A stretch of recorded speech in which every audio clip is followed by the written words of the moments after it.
ഇതാണ് ഉണ്ണിത്താന്റെ വീട്. കണ്ടിട്ട് ഭാർഗവതിലെയും പോലുണ്ടല്ലോ. പടച്ചോനെ, ഈ ബംഗ്ലാവ് കണ്ടിട്ട് ചെകുത്താൻ ഉറങ്ങണ വീടാണെന്നാണല്ലോ തോന്നണത്. ഞമ്മക്കൂടെ പറ്റൂല. എല്ലാത്താ തിരിച്ച് വീട്ടിലേക്ക് വെക്കോ. അവിടെ തന്നെ സ്വീകരിക്കാൻ നാട്ടുകാരും പോലീസുകാരും ഉണ്ടാവും. പറഞ്ഞാലും അങ്ങനെ ഒരു ഇടങ്ങേറുണ്ടല്ലോ. നമ്മളിപ്പോ എന്താ ചെയ്യാ? താൻ പേടിക്കാണ്ട് വാടോ ആചാരേ. ഭാർഗവിയോ കമലയോ എന്തായാലും കൊള്ളാം.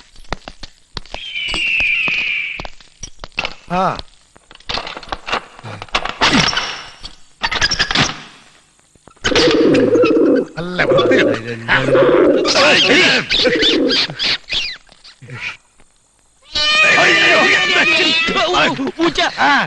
സാരയില്ല.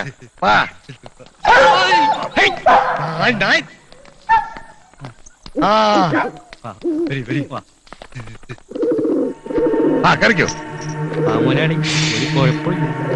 എന്ത് കുഴപ്പം?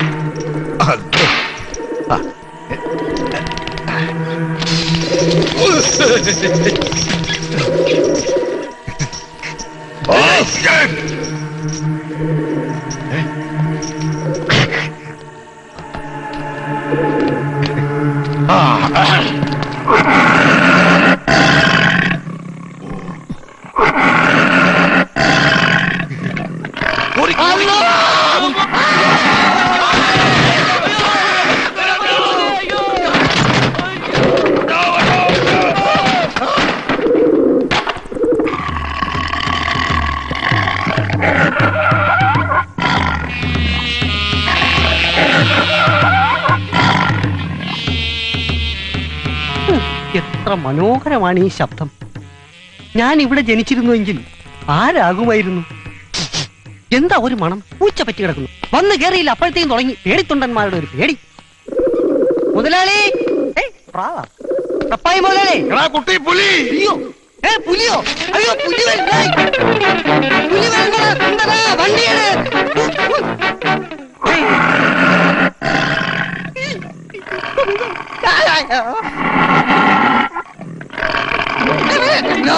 പുലി പുലി വരുന്നു മുതലാളി. പുലി വരുന്ന പുറത്ത്. പപ്പായി മുതലാളി. മുതലാളി പോയോ? മുതലാളി, മുതലാളി. ഇതെന്താ കാഴ്ച ബംഗ്ലാവോ? എലി മുതൽ പുലി വരെ ഉണ്ടല്ലോ. ആ പുലി പോയോടാ?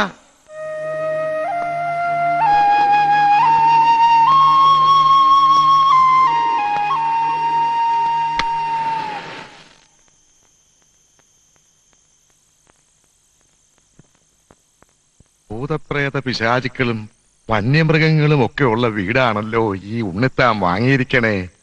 എന്റെ കർത്താവേ, ഇതാകുമ്പം പ്രേതങ്ങളല്ലാതെ വേറെ ആർക്കും നമ്മളിവിടെ ഉണ്ടെന്ന് അറിയാൻ പറ്റില്ലല്ലോ. അല്ലപ്പാ, ഞമ്മടെ ആഫീസ് പഹയന്മാരും കൂടെ തല്ലിപ്പൊളിച്ചിട്ടുണ്ടാവോ?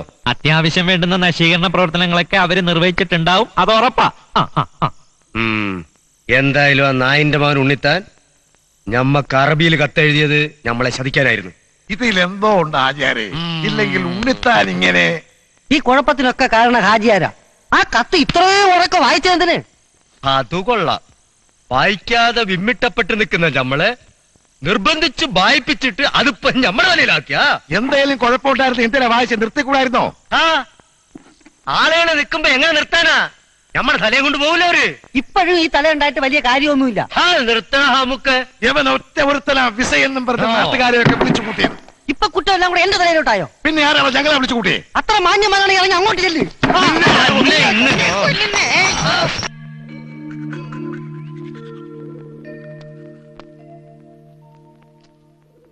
എന്റെ കർത്താവേ, എവിടെ നോക്കിയാലും കുരിശുകളാണല്ലോ. യവന്മാരെ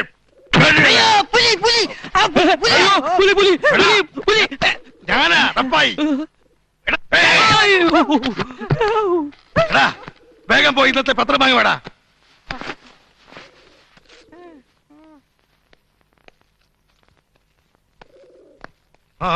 റപ്പായി, ഇവിടുത്തെ കക്കൂസ് എവിടാ? അപ്പുറത്ത് ഒരു തുള്ളി വെള്ളമില്ല. എവിടെ തുപ്പും?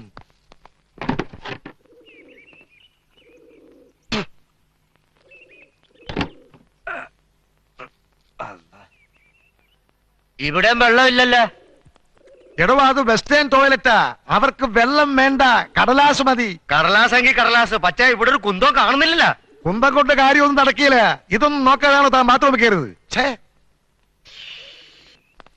ഇതാ മുതലാളി പത്രം. ആ എടോ, തന്റെ ഭാഗ്യത്തിന് പേപ്പർ എത്തിയിട്ടുണ്ട്. എങ്ങനെയെങ്കിലും ഇതുകൊണ്ട് കാര്യം നടത്തിക്കൂ. ആ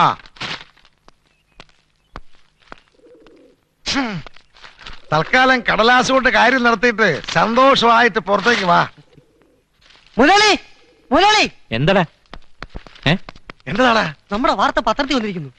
ഓ എന്റെ കർത്താവേ, ഒന്ന് വേഗം വായിക്ക്. വിസ തട്ടിപ്പ് 3 പേർ ഒളിവിൽ. വിസ കൊടുക്കാമെന്ന് പറഞ്ഞ് പലരിൽ നിന്നായി ലക്ഷങ്ങൾ തട്ടിയെടുത്ത ദുബായ് ട്രാവൽസിന്റെ പാർട്ണർമാരായ കുന്നംകുളം റപ്പായി, കോയിക്കൽ ഉണ്ണിത്താൻ, വടക്കേടത്ത് മുഹമ്മദ് ഹാജി, മാനേജർ ശങ്കരൻകുട്ടി എന്നിവരെ ഇന്നലെ മുതൽ കാണാതായിരിക്കുന്നു. എന്റെ പടച്ചറപ്പേ, നമ്മൾ എന്താണ് ഈ കേൾക്കണത്? ഹാജിയരെ, ആരെ കൊന്നിട്ടാണെങ്കിലും അവന്മാരുടെ കാശ് തിരികെ കൊടുത്താ മതിയായിരുന്നു. നമ്മളല്ലോ ഓമാരെ കളിപ്പിച്ചത്. ആ കള്ള ഹിമാറല്ലേ? അത് പറഞ്ഞിട്ട് എന്ത് കാര്യം മുതലാളി? അവന്മാരെ കയ്യിൽ നിന്ന് നമ്മളല്ലേ കാശ് വാങ്ങിച്ചത്? പടച്ചോനെ, ഇനിയിപ്പോ നമ്മൾ എന്ത് ചെയ്യും? പത്രത്തിലും വന്ന സ്ഥിതിക്ക് നമ്മളെ പിടിയിട്ട പുള്ളിയെ പ്രഖ്യാപിക്കുക.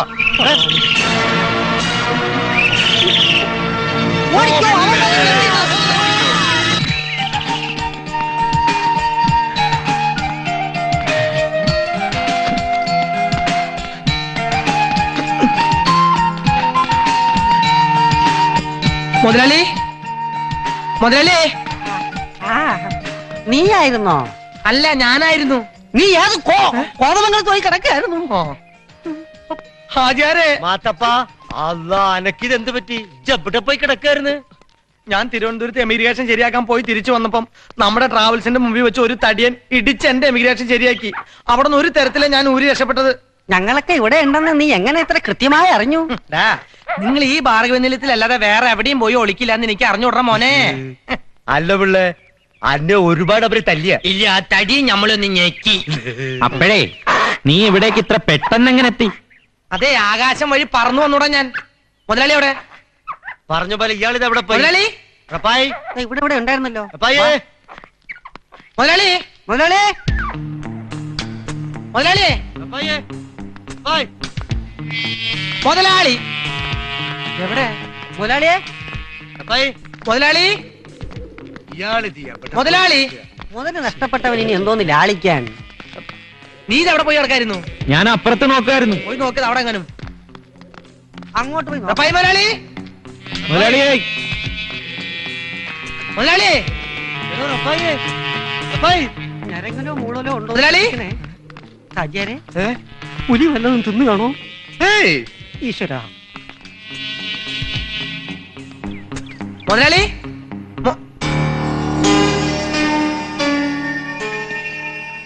പുലിയും പോലീസും നാട്ടുകാരും എന്റെ മിത്രങ്ങളായതിനാൽ ഞാൻ ഇവിടം വിടുന്നു. ദുബായിൽ പോയി വിസയുമായി ഉണ്ണിത്താന്റെ കൂടെ തിരിച്ചു വരും എന്ന് കുന്നംകുളം റപ്പായി. ഹാജിയരെ, ഓ സുന്ദരോ, ഓ, എന്താണ്ടാ?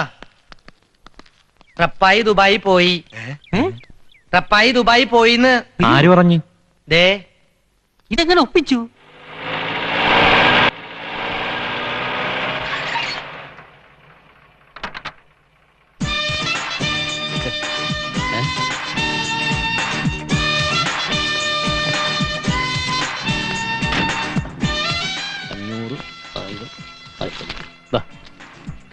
സാർ, ബാലൻസ് പൈസ.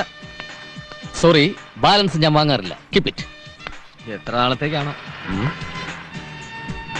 ഇവിടം ഒരു സംഘർഷബാധിത പ്രദേശം പോലുണ്ടല്ലോ. ഞങ്ങളുടെ കാശ് മാറ്റി ഒളിച്ചു കിടക്കല്ലേ? എവിടെയാണ് ഞങ്ങളുടെ പൈസ? സുഹൃത്തെ, കൈയെടുക്കൂ, കൈയെടുത്തോളൂ. ആരും വിഷമിക്കണ്ട. എല്ലാവർക്കും ഉള്ള വിസയും കൊണ്ടാ ഞാനിപ്പോ വന്നിട്ടുള്ളത്. ഈ പെട്ടി ഇത് ഞാനിപ്പോ തുറക്കില്ല. അത് വേഗം തന്നൂടെ? ഒരു വിസ എന്ന് വെച്ചാൽ എന്താ നിങ്ങൾ വിചാരിച്ചിരിക്കുന്നത്? പെട്ടെന്ന് ചോദിച്ചാൽ ഉടനെ എടുത്തു തരാൻ വിസ എന്താ? വില ഇടിഞ്ഞുകൊണ്ടിരിക്കുന്ന ഇന്ത്യൻ കറൻസിയോ മറ്റോ ആണോ? ഇന്ത്യയെ പോലൊരു ജനാധിപത്യ രാഷ്ട്രത്തിലേക്കല്ല നിങ്ങൾ ആരും പോകുന്നത്. എണ്ണ വിറ്റ് സമ്പന്നമായ മുതലാളിത്ത രാഷ്ട്രങ്ങളിലേക്കാണ് നിങ്ങളെയെല്ലാം ഞാൻ കയറ്റി അയക്കാൻ പോകുന്നത്. അവിടുത്തെ വിസ കിട്ടാൻ ഇത്തിരി ബുദ്ധിമുട്ടുണ്ട്. നിങ്ങൾക്കറിയോ എന്ത്? എംബസികൾ മുഴുവൻ നിങ്ങളുടെ വിസയ്ക്ക് വേണ്ടി ഞാൻ കയറി ഇറങ്ങുകയായിരുന്നു. ആ ശ്രമത്തിന്റെ ഫലമായാണ് ഷാർജ ഷെയ്ഖ് അൽസുൽ മുൽദാസ് ബിൽദാന്റെ ആ കത്ത് രജിസ്റ്റേർഡ് പാഴ്സലായിട്ട് ഞാൻ എന്റെ ഈ ഓഫീസിലേക്ക് അയപ്പിച്ചത്. ഞാനോ? അറബിക്കത്തില്. അതെന്റെ കത്തല്ല സുഹൃത്തെ, ഷാർജ ഷെയ്ഖിന്റെ കത്ത്.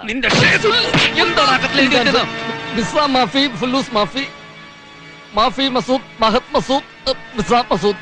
എന്നോ ചേട്ടാ വിസ ഇടപാടിൽ ഇങ്ങനെ സമൂഹത്തിന്റെ പീഡനം ഏൽക്കാൻ യോഗമുണ്ടെന്ന്